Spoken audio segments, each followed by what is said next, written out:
Assalamualaikum warahmatullahi wabarakatuh. Pada kali ini kita akan jalan ke Masjid Jamiah yang berada di Talua, Kota Bukit Tinggi, Provinsi Sumatera Barat. Kali ini kita akan main ke kolamnya, kolam ikan ini, yaitu kolam ikan dari Masjid Jamiah ini, serta kita melihat arsitektur Masjid Jamiah. Dan terus kegiatan saya hari ini selama di Masjid Jamiah. Selamat menyaksikan.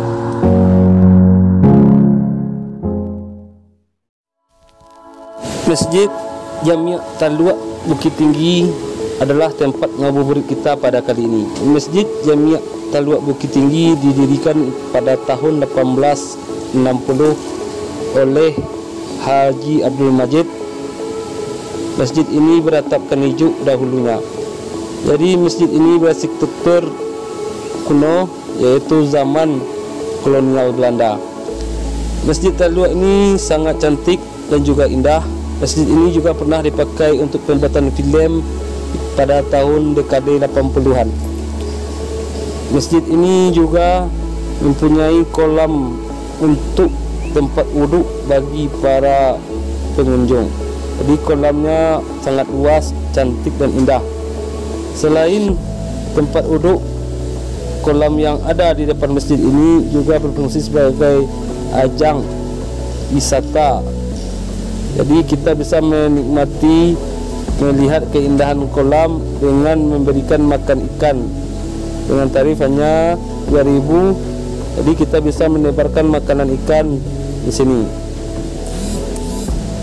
Bisa untuk menghilangkan stres atau bisa juga untuk menghilangkan suntuk. Jadi masjid ini sangat indah sekali dengan kolam ikannya yang indah. Dan bisa kolam ini juga berfungsi sebagai tempat wudhu bagi para pengunjung masjid ini. Inilah arsitektur bangunan dari Masjid Jamiah Talua yang berada di Kecamatan Banu Ampu, Kabupaten Agam, Provinsi Sumatera Barat. Masjid yang sangat indah dan sangat menawan. Jadi ngabuburit kita kali ini sangat asik sekali karena kita bisa melihat ikan di masjid ini. Ikannya sangat jinak, kita bisa megang-megangnya.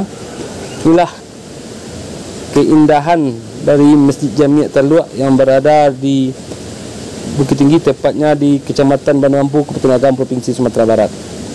Bagi teman-teman yang mau berkunjung, datanglah ke masjid ini. Dahulu di depan masjid ini ada bangunan minaret seperti masjid-masjid kuno yang ada di India. Jadi minaret itu dengan sebutan dari masyarakat lokal adalah menara. Jadi minaret atau menara untuk kita memandang atau untuk melaksanakan azan di atasnya.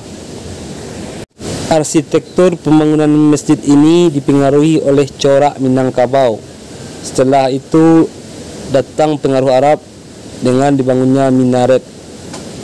Jadi inilah keadaan masjid pada dahulu, dan pada kali ini masjid ini sudah direnovasi.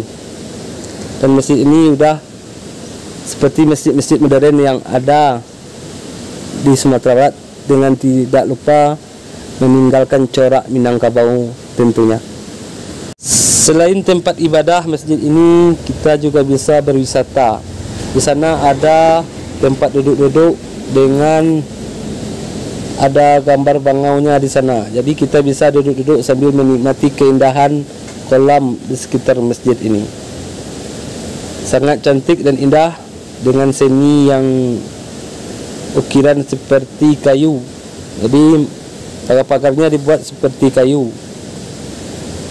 Inilah tempat duduk kita untuk melihat keindahan masjid dan juga kolam-kolam yang ada di sana. Demikianlah ngabuburit kita kali ini. Saya Putra Irwanto undur diri. Assalamualaikum warahmatullahi wabarakatuh.